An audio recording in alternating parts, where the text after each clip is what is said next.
Greetings. Welcome to the Ecolab fourth quarter 2019 earnings release conference call. At this time, all participants are in listen-only mode. The question and answer session will follow the formal presentation. If anyone should require operator assistance during the conference, please press star zero on your telephone keypad. As a reminder, this conference is being recorded. At this time, it is now my pleasure to introduce Mike Monahan, Senior Vice President, External Relations. Thank you, Mr. Monahan. You may now begin. Thank you. Hello, everyone, and welcome to Ecolab's fourth quarter conference call. With me today is Doug Baker, Ecolab's Chairman and CEO, Christophe Beck, our Chief Operating Officer, and Dan Schmeckel, our Chief Financial Officer. A discussion of our results, along with our earnings release and the slides referencing the quarter's results and our outlook, are available on Ecolab's website at ecolab.com/investor. Please take a moment to read the cautionary statements in these materials stating that this teleconference and the associated supplemental materials include estimates of future performance. These are forward-looking statements, and actual results could differ materially from those projected.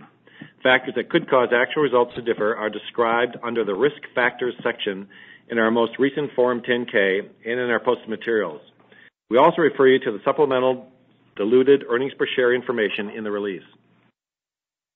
Starting with a brief overview of the results, pricing, new business gains, and product innovation led fourth quarter acquisition-adjusted fixed currency sales and operating income growth, which, along with lower delivered product costs and cost efficiency actions, yielded the fourth quarter's earnings increase. Looking at some highlights from the quarter, and as discussed in our press release, acquisition-adjusted fixed currency sales increased 1% as the industrial, institutional, and other segments showed steady sales gains and more than offset a decline in energy. Excluding the ChampionX business, Ecolab's acquisition-adjusted fixed currency sales rose 3%. Adjusted fixed currency operating income margins increased 60 basis points, continuing their steady improvement. The growth was led by double-digit gains in the industrial and energy segments. Adjusted earnings per share increased 8% to $1.66 and were up 10% excluding the healthcare recall. Progress continues on the separation of our ChampionX business. We continue to expect the transaction to be completed by mid-2020. Looking ahead, our work to drive sales momentum showed improvement in the fourth quarter, with ongoing business volumes up 1% excluding ChampionX and the recall. We are driving new business wins, focusing on our innovative products, sales and service expertise, and our value proposition of best results at the lowest total operating cost for customers. We also continue driving productivity and cost efficiencies. Our fourth quarter slides and earnings discussion include an earnings bridge for 2020. As shown, we expect strong operating earnings growth for the full year of 12 to 15%. However, we will also face some headwinds in 2020, including 8 cents from the impact of lower interest rates on our pension plan, 4 cents from unfavorable currency exchange, and the impact from the coronavirus outbreak, which we estimate will cost us 5 cents in the first quarter, with the remainder of the year not estimated or forecasted at this time. Net of this, we look for 2020 adjusted diluted earnings per share to rise 9 to 12% to the $6.33 to $6.53 range, as improving volume and further pricing gains, along with cost efficiency benefits, more than offset the impact of business investments and the headwinds just mentioned. First quarter adjusted diluted earnings per share are expected to be in the $1.05 to $1.13 range, up 2 to 10%, including an estimated unfavorable 5 cent per share impact from the coronavirus outbreak. In summary, we expect improving top-line momentum in our business in 2020. And along with our ongoing work to expand margins, we look for 9% to 12% adjusted earnings per share growth. We continue to make the right investments in the key areas of differentiation, including product innovation and digital investments, to develop superior growth for this year and the future. And now here's Doug Baker with some comments. Thanks, Mike, and hello, good day to everybody. So I'm going to touch on 3 subjects. First, Q4 and full year 2019. I'll touch on the healthcare recall, and then finally our 2020 outlook, including coronavirus. So first, Q4 in 2019. I'd characterize 19 as a very productive and successful year for us, and we realized very important outcomes in Q4 specifically. So we dramatically de-risked the business, we positioned it for even better future growth, and we delivered double-digit adjusted EPS growth and strong cash flow growth for the full year. We de-risked by moving from a 45-plus-year-old ERP system in the U.S. to SAP. This is never pain-free, and much of the field execution load fell in early Q4. But our team did a great job managing this. The lion's share now of the cost and risk is behind us and in the base. Second, we successfully separated the upstream business. It is now operating as a standalone with its own supply chain and ERP systems. This was a huge amount of work also, but the right work, and it again is behind us and in our base. Also, we continue to make the talent, innovation, and digital investments needed for future success. We talked in Q3 about our gear shift from price then new business to new business then price is the priority order. This shift has been quite successful. We're continuing to realize price gains and importantly have had huge quarters in terms of new business wins in both Q3 and Q4, which we will realize over the next few quarters. So while all the above was planned, we had an unfortunate unplanned event in Q4 too, and that's the European healthcare product recall. This had a significant impact on our healthcare sales and on Q4 EPS. The healthcare plant in question has now been decontaminated and has been producing again since mid-December. There will be some residual costs, but the big cost pain is behind us, and the team is in full recovery mode and making very good progress. So as we enter 2020, we do so with a clear focus on growth. Our huge SAP and upstream separation projects are largely behind us. Healthcare Europe is back producing and selling, and we enter with very strong sales momentum as a result of our new business wins talked about earlier. So even with a challenging environment, we expect a strong year in 2020. We expect our sales to strengthen throughout the year. We expect continued gross profit improvement from continued pricing efforts and a modestly improved raw material environment. We expect our new digital innovation to also continue and bear fruit. And we have a strong M&A pipeline and recently announced the acquisition of CID Lines, a leading provider of animal health technology. Net, even with a challenging backdrop, we feel well positioned and are forecasting continued strong cash flow and double-digit adjusted EPS for the year at the midpoint of our range. This includes a negative 8 cents from pension and a negative 4 cents from FX for the year. It also includes a 5-cent hit in the first quarter from coronavirus, but does not include any potential impact in Q2 through Q4 because at this point it's impossible to estimate. With that said, we are assuming that the global economy avoids recession in 2020. Net, we feel very good about where we stand as a business and are quite optimistic that we can outperform again in 2020. So that I'll turn it back to Mike. Thanks, Doug. That concludes our formal remarks. Operator, would you please begin the question and answer period? Thank you. We'll now be conducting a question and answer session. We ask you please limit yourself to one question and one brief follow-up per question per caller so that others will have a chance to participate. You may press star 1 to enter the question queue, and a confirmation tone will indicate your line is in the queue. You may press star 2 if you would like to remove your question from the queue. For participants that are using speaker equipment, it may be necessary to pick up your handset before pressing the star keys. One moment, please, while we poll for questions. Thank you. Our first question is from Tim Mulrooney with William Blair. Please proceed with your questions. Yeah, good afternoon. So the ChampionX business, how much was it down in the fourth quarter, and what has the performance been through the first half of the first quarter? Yeah, the sales are down 6%, but operating income was pretty strong. And what we've really been focusing on in that business is making sure that we're doing the right things from a margin and focusing on profitable growth. Importantly, if you break apart the upstream business, you've got WellChem, which is closer to the wellhead, and you've got our traditional OFC business. And the OFC business, which is by far the larger of the two, continues to do quite well.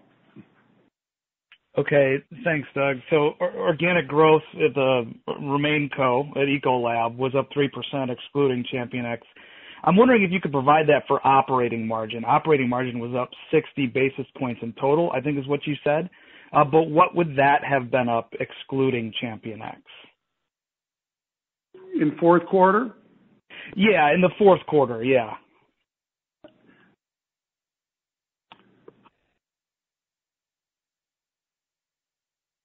Yeah, we're looking. It's up a little bit. Okay. All right. It's also up about 60 basis points. Oh, okay. So In it's fourth quarter. kind of a neutral impact. Well, it was because you had the healthcare recall, right, as well in the fourth quarter, which really impacts the RemainCo business negatively. Understood. Thank you very much. Our next question is from the line of Christopher Parkinson with Credit Suisse. Please proceed with your questions. Great. Thank you. Just in industrial, chemical and power applications still appear a little sluggish just on a relative basis versus your impressive performance in light and F&B. Is this simply subject to macroeconomic factors? There's something else in the Sorry, can you repeat Chris, can you repeat the question? It's coming through pretty muffled. Oh, I apologize. So in industrial, chemical and power applications still appear sluggish on a relative basis versus your performance in light and F&B.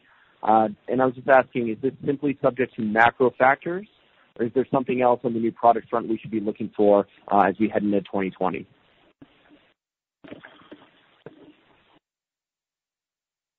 Well, Chris, what I'm hearing is you're asking why was chemical and power softer for water? Yes, and what you can do, is it primarily macro that needs to drive the improvement, or is there something else you can do to improve those two subsegments' performance? Power primarily reflected the shift towards natural gas in the U.S., where natural gas requires less than coal. And the chemical, I think, was probably somewhat industry trends and just, I think, timing of some new business. Yeah, there's nothing fundamental going on in the heavy business other than the big transition we just talked about. And clearly industrial, right, performance levels broadly are going to have some impact on that business too. Got it. And then just as a quick follow-up, when you talk about enterprise selling efforts within F&B and light water, and then we think about your presence in pest elimination, can you just comment as to which geographies are driving these benefits and whether or not you will still need to broaden your global breadth on the latter, i.e. pest elimination, to replicate these benefits, assuming the bulk of the momentum is deriving in the U.S.? Thank you. Yeah, we've combined a lot of the way we go to market in the food and beverage space, combining the water business and the F&B traditional business, and then often bring in pest too. The F&B and water businesses are truly global. The pest business is not as global. We have good presence in Europe, obviously cover all of North America, and then we have a few businesses in Asia and Latin America, but do not cover all those markets. With that said, we've had a lot of success driving, if you will, enterprise selling efforts, particularly in food and beverage where we focus first. Pest comes along quite frequently, but the pest business gains are going to be most frequently found in Europe and U.S. just because that's their large presence. Thank you very much. The next question is from the line of David Begleiter with Deutsche Bank. Please proceed with your questions. Thank you. Doug, looking at institutional, the division, not the entire segment, what do you think that can grow in 2020, and what's the progression from early to late over the course of the year? Yeah, so when we talked about institutional last, we talked about we expected it to end at a run rate of 4-ish%. And if you look at underlying sales, particularly in the U.S., we got very close to that number if you round up. The expectation for that business is it will continue to strengthen sequentially. What it's going to report as is going to be a little different given coronavirus and some of the other impacts. But the underlying business we expect to continue to strengthen. We expect the year to be in the 4-ish range, which means it's going to be a little less in the beginning and probably a little more at the end as we go throughout the year. We, of course, are challenging the team to do better than that, but I would say I think the fundamentals in the institutional business are getting better. We wish they were getting better faster, but that's always our perspective. But they are moving in the right direction. And Doug, in the same bent, any discuss any competitive dynamics vis-a-vis diversity over the last few months here? No, there hasn't been any big change or activity in the last few months. I think there's still, they've had some change in their business. We haven't seen any difference in direction as a consequence of that. So no, I wouldn't really say, I don't think that's going to be really the fundamental change for us. Thank you very much. Thank you. Our next question comes from the line of Vincent Andrews with Morgan Stanley. Please proceed with your questions. Hi, this is Jeremy Rosenberg. I'm for Vincent. Thanks for taking my question. I wanted to start off on the cost savings program. I think it's $325 million. You guys did $80 million of that last year. I'm just wondering how much incremental you have baked in for 2020, and then I do have a follow-up. We have $130 million incremental baked into the plan this year. Okay, got it. And then just thinking about free cash flow for the year, maybe just your thoughts on the outlook, any thoughts on working capital and CapEx, and thank you. Yeah, I'll hand that to Dan. Yeah, thank you. So maybe we'll just start with a quick recap of 2019. As Doug referenced up front, we had very strong cash flow throughout the year and finished the year strong as well. So we had a voluntary pension contribution of $120 million in 2019. And if you exclude that, our free cash flow was up about 20% with 109% conversion rate. So behind that number was improvement in inventory. We commented during the year that one of the consequences of having the supply chain so focused on the SAP go live was maybe not pushing quite as hard as inventory reductions, and in fact building some finished good inventory. So looking ahead to 2020, I guess I would steer you toward what fundamentally the way is that we think about it, which is that we will continue to see very strong cash flow and strong cash flow conversion, which we anticipate to be in the range again of 100%, maybe slightly north of reported net income. So 2020 will be another strong free cash flow year for Ecolab.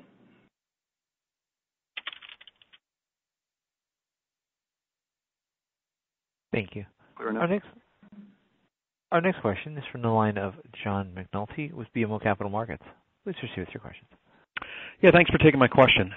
With regard to the areas that you're starting to see kind of the increased volume from the shift, maybe a little bit away from price and more into the volume front, can you articulate a little bit as to which areas you're seeing the kind of early traction, the early wins, and how we should be thinking about how that progresses throughout the year?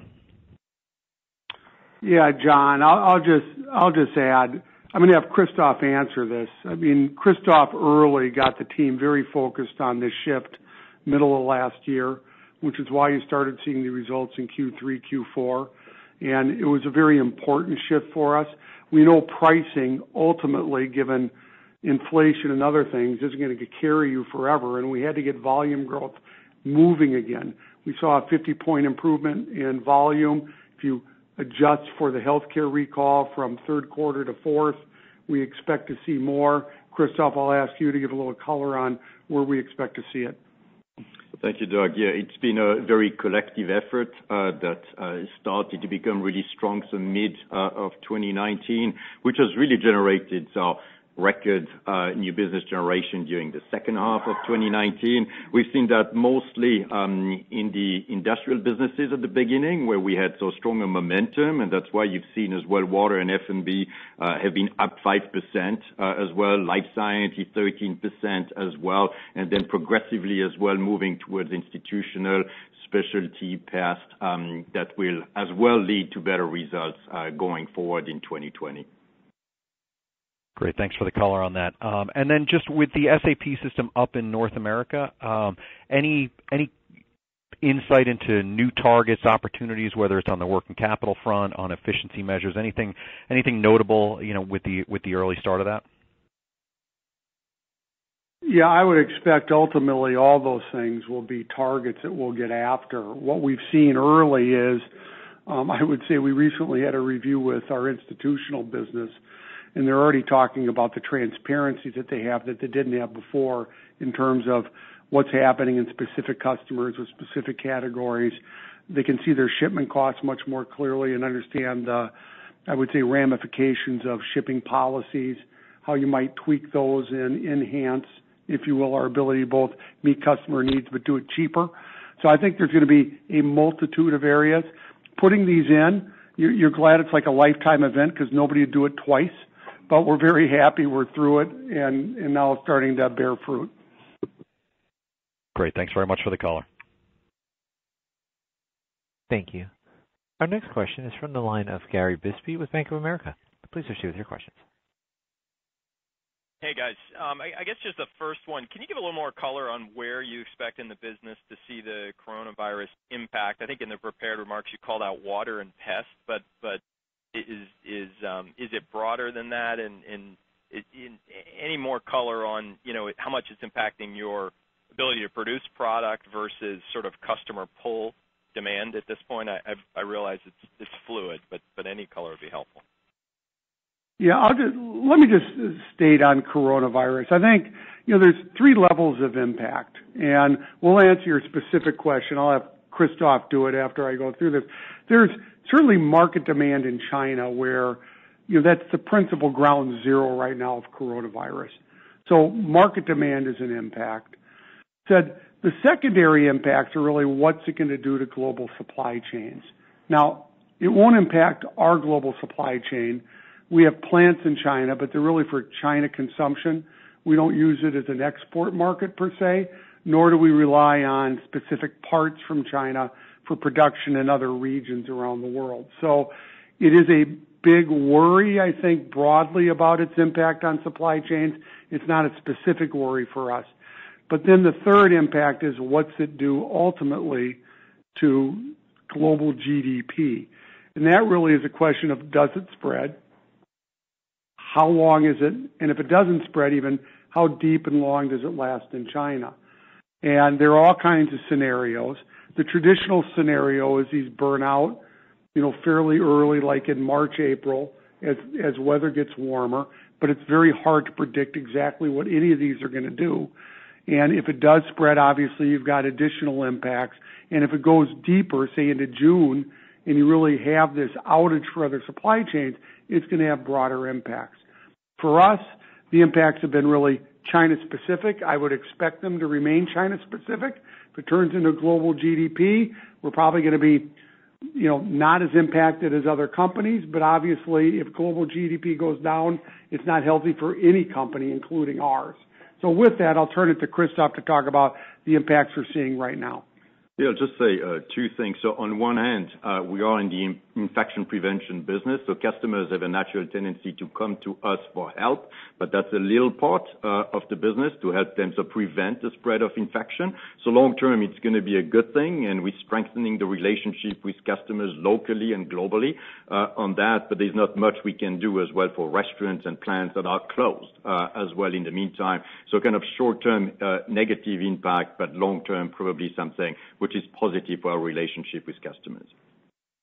Great, thanks. And then just to follow up, a couple quarters in a row, and we've seen this in the past, obviously talked about bookings momentum building. We don't see a lot of it in the organic constant currency growth rates yet.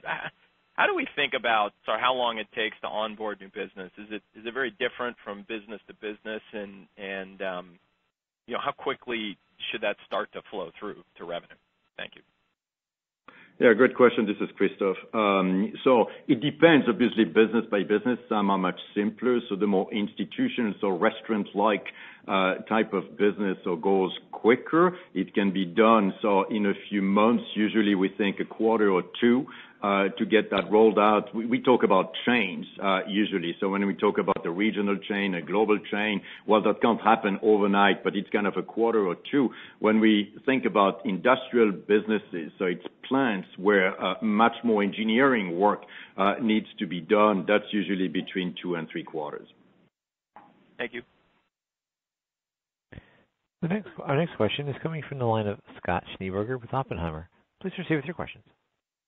Thanks. Good afternoon. Just I'll start off real quick on a follow-up on Gary's question about, I think in the handoff, Doug, from you to Christoph. You covered it, just it's on coronavirus. It's in China, and then those three categories. But was it consistent with what you have in the press release of just water and pest, or is it more broad based? Is it like 4 cents, 1 cent? Just kind of curious by segment. Thanks, and then I'll have a follow-up. Yeah, no, I would say the specific impacts in industries, we're seeing it clearly. I mean, it all makes sense, right? Hospitality, travel is way down in China. Hotels are clearly impacted. Food service is clearly impacted. You have a number of chains that have shut down, half their units in many instances. We have then obviously industrial production, which you're speaking to, which has also been curtailed. I mean, they extended China New Year for at least another week. Then they've talked another week. It's really different by province. You have a number of plants that are working to start back up. Some have. All of ours are back up and producing at this point in time. But they were down for several weeks, and others were as well. And some take longer to ramp up. Then the closer you are to widespread outbreak centers, the longer it's going to take for them to start up production. Thanks, appreciate that. And then you've been exiting exiting lower margin businesses recently, and just wanted to get a feel on what that impact might be early in 2020 and where you stand on the curve of optimizing the portfolio from a margin perspective. Yeah, so I'm going to give the answer that I'm going to go. The lion's share of that is behind us. There's a little dribs and drabs coming in, but you know what? We're done talking about it. Fundamentally, we've seen the impact. We're moving on. We will expect, like we saw in fourth, continued improvement sequentially moving forward. I would say it's much more in the normal range of what we have. We have some attrition every day. It's small, but we have some, and this is much more in that normal keeping at this point in time, especially as we go throughout the year. Okay, thanks very much. Thank you. The next question is from the line of P.J. Juvekar with Citi. Please proceed with your questions. Hi, good morning, Doug. This is Eric Petrie for PJ. As you look at your share repurchases in 2019, it's been the lowest level since any year, I think, since 2013. So how do you see buybacks shaping up into this year and going forward versus the M&A pipeline? Yeah, a lot of the impact last year was a consequence of us being out of the market because of the negotiations around the, subsequent announced RMT. And so we were blacked out for periods of time that were unusual. And as a consequence, we couldn't really talk about this in third quarter or others, right? We weren't able to buy because we were negotiating. With that said, I'll hand it to Dan to talk about forward view. Yeah, sure. So one of the consequences of the split transaction prior to the RMT with Apergy is that we will be out of the market essentially for the first half of the year. We have said before, I guess what I'll say again, that when we look forward beginning in the second half of the year and look at the cash dividend payment or cash payment that we will receive as part of the Apergy and RMT, we'll evaluate at that time whether or not the better uses of our free cash flow or for share purchase or debt retirement. Our cash flow priorities, importantly, will remain consistent. And I guess at this point, looking so far forward, I'm comfortable saying that we will repurchase shares at least a level to offset the impact of our share-based compensation plans. And at the margin, this will be a decision that we make when we get clarity on the market and what the best opportunities are. Okay. Secondly, at Investor Day, you talked about, roughly 13% of sales being digitally enabled in industrial and 1% in institutional. How do you expect that to grow in 2020, or do you have a target step up in mind per annum, or how do you view that internally? So maybe to give you just some colors, we don't have formal numbers that we share usually with that, but based on what we said at Investors Day, So the numbers are still right. What's good is that those sales which are so digitally enabled, we have two categories. One, which are the ones connected to the cloud, and the other ones that are enabled, basically.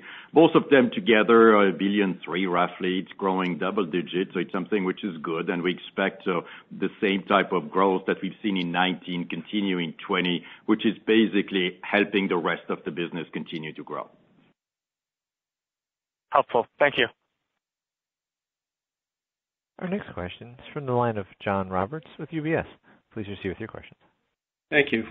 What was the root cause of the plant contamination in Europe, and what fixes have been put in place to keep that from happening again? Yeah, it was a waterborne bacteria that ended up creating a biofilm in parts of the plant. And biofilms are, we make a business of cleaning up biofilms in other facilities. So the good news is we had the technology and know-how to go clean this. And the challenge with biofilms is they don't leak out bacteria evenly. It's more sporadic. And so you end up with some batches contaminated, some not. When they are contaminated, the biofilm itself sort of envelops the bacteria, which normally would be killed by the product, but in some cases is protected. So they're a bit gnarly.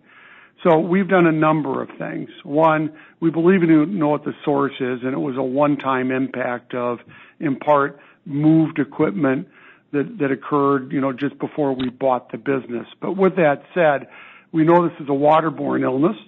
It's naturally occurring and found in many water sources.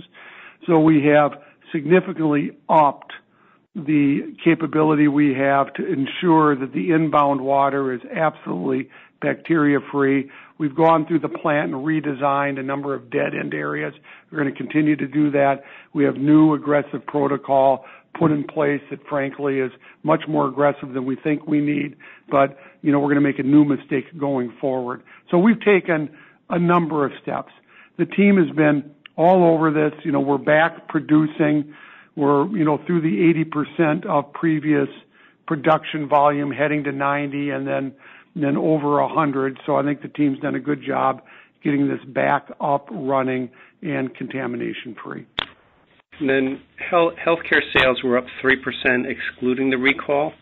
Does that business grow above 3% near term now that the plan is fixed, or did you lose some business that will cause you to grow below 3% here for a little while before you come back?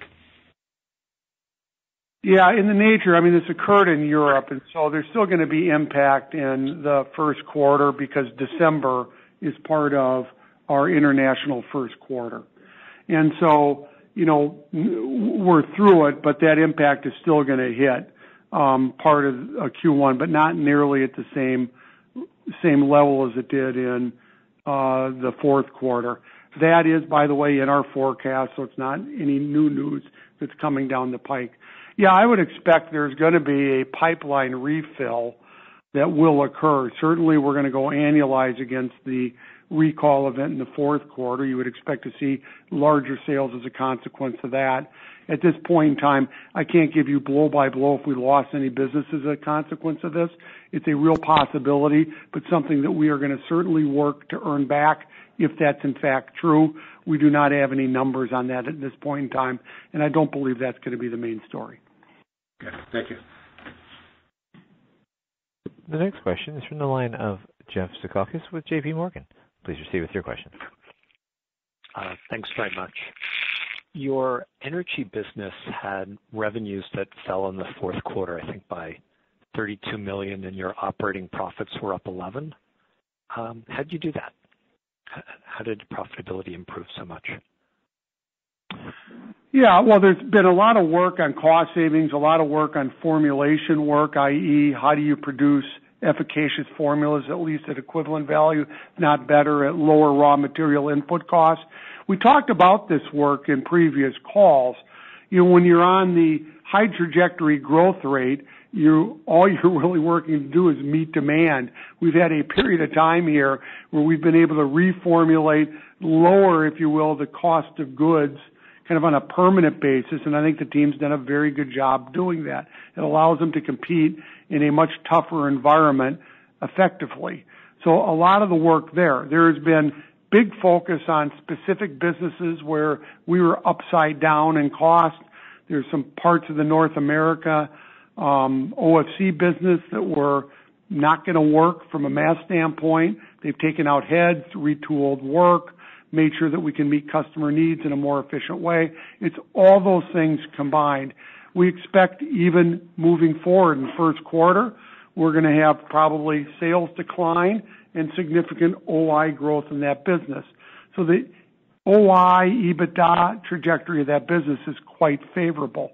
Ultimately, I don't believe the oil story, it's like the last spike we've ever seen in oil. It's kind of hard to call a 80-year cyclical business, no longer cyclical. I just don't fundamentally believe that. And I think the business is poised well going forward. Okay. Your incremental gross margin was over 100% in the fourth quarter. Was that mostly price or raw materials, or how would you analyze the sharp improvement in your incremental returns? Yeah, I mean, it was a combination of two things. I mean, we continue to secure price, and we'll continue to secure price going forward.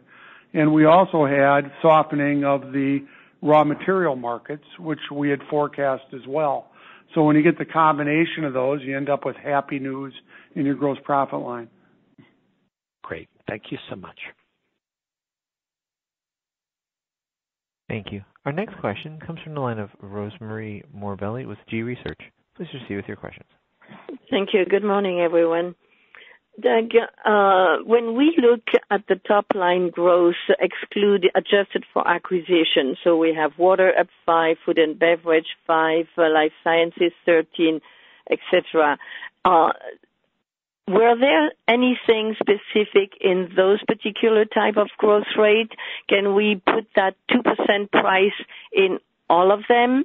Or was it mostly demand, and do you expect the demand at this level to continue in 2020? Yeah, I'll add a comment and then ask Christophe to follow on with some additional specifics. I would say this. Our assumption for economic growth in 2020 is that it's positive but below 2019 levels. But that's good enough for us, we believe, to end up with better sales growth in 2020 than we saw in 2019. So it's positive, not global recession, but not at the 2019 level. And the reason we feel that way is, one, the strong new business results that we had in Q3, Q4. We talked about the lag. It takes a while for that business to show up. We're starting to see it. We started to see a bit of it in fourth quarter. We expect to see more of it in Q1. The hardest thing is going to be looking beyond coronavirus. We'll do everything we can to be clear there, but obviously that's going to impact Q1 for sure, Q2 likely. It's hard to predict. But if we look at sales ex-China, right, in virtually every category, our expectation is that the business strengthens. And the reason I say ex-China is it's just trying to take away the unknown of coronavirus out of the equation. And it is because of the new business efforts. And I'll throw it to Christophe if he wants to add any additional color. Hello, Rosemary. This is Christophe. So trying to build on that, so the demand is not extremely strong as such from customers, but and I'm excluding obviously so the virus impact that Doug has covered in here. It's mostly so internally driven. We have offerings of our customers that are very unique. You were talking about life science, for instance. Many of our customers are mostly so cleaning with soap and water, while the technology, the chemistry, the service, the expertise that we're bringing to those customers is absolutely unique and helps them so to be operating in much safer environment and to do that at a much lower total operating cost as well.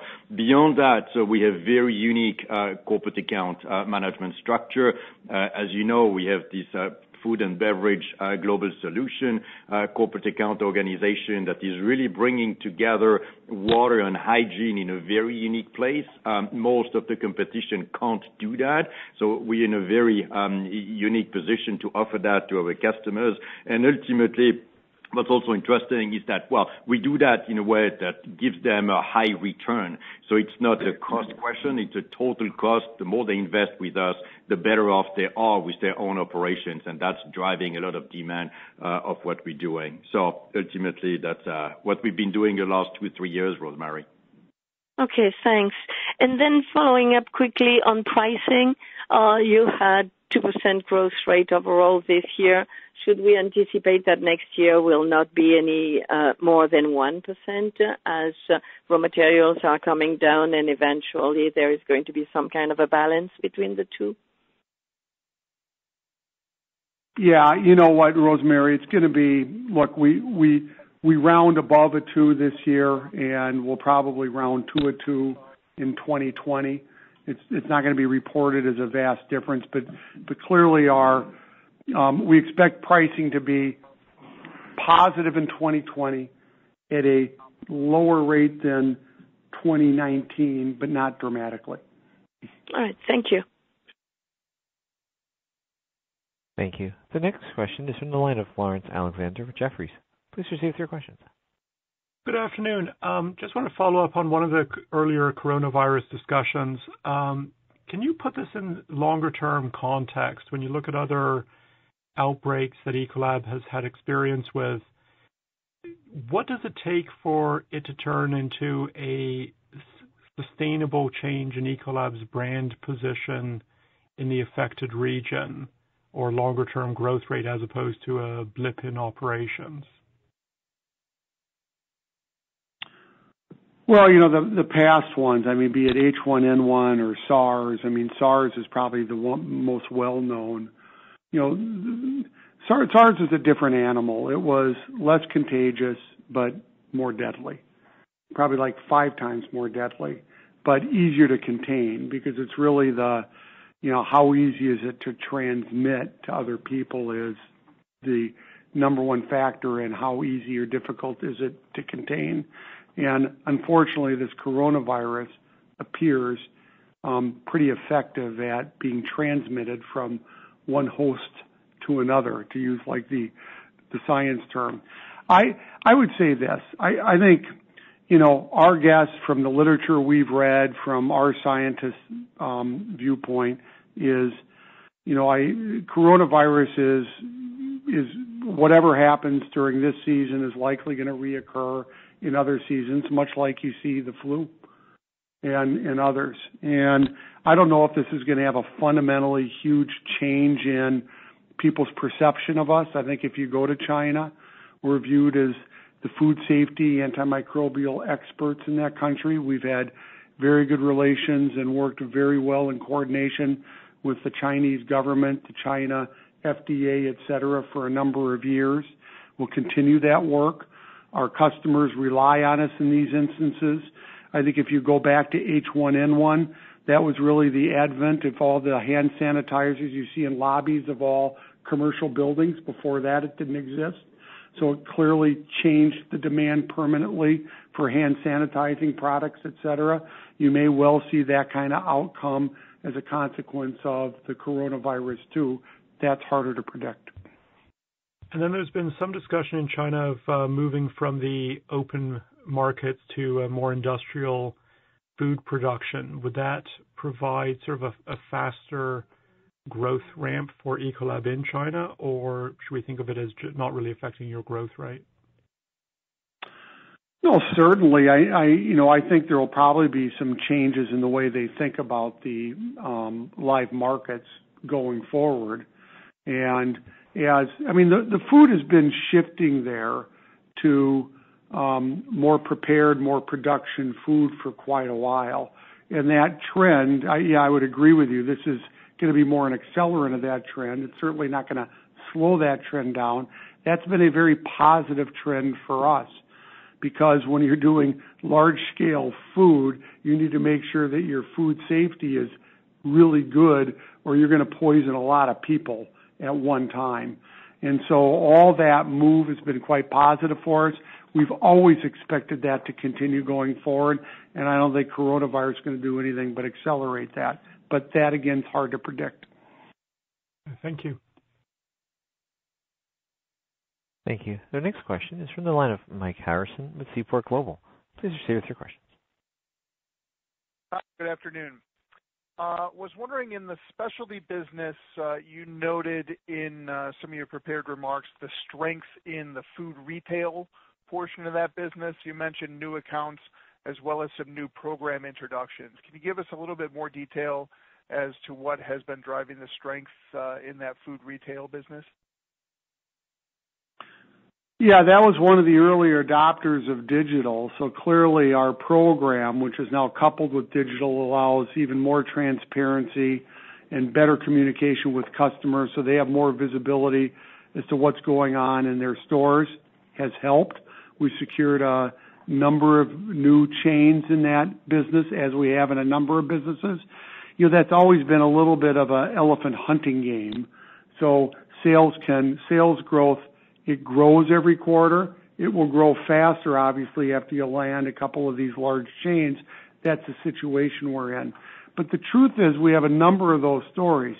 Pest has had a lot of success securing new business. Institutional had a very good fourth quarter in terms of net new business gains. And we continue to have strong performance in F&B and the water business as well. So it's across the board. I'd say the industrial side was quicker off the mark, but now we see it across the businesses, the success in net new business wins, including in FRS. All right, and then I wanted to ask about the energy business. You mentioned some increase in international sales that were driving the downstream business. Did you get some new wins there that should end up meaning sustainable growth for the downstream international business? Or was there something maybe more temporary going on that helped you this quarter? Yeah, nothing notable. I would say, it's probably better execution in the quarter, but no fundamental change. That business is focused on new business. We've got great programs there, and we believe increased focus on execution is going to pay dividends there as well. All right, thanks very much. Thank you. The next question is coming from the line of Shlomo Rosenbaum with Stifel. Please proceed with your questions. Hi, thank you for taking my questions. Hey, Doug, the part of the energy business that you're going to retain, the downstream business, was up kind of moderately, and I understand that's generally more of a mid-single-digit revenue growth business. Can you talk about what was going on in the quarter, and when you do see variations in that business, what percentage of that business is really kind of very steady, and what part kind of moves around? Yeah, I mean, the fundamentals of that business are quite similar to the rest of our water business, to be honest, which is it's an annuity type business with deep embedded service and capability around technology and understanding the types of crude that are being refined, what needs to be done, how do you treat the water, the captive water and boiling and cooling, et cetera. With that said, there's also an additive component to that business.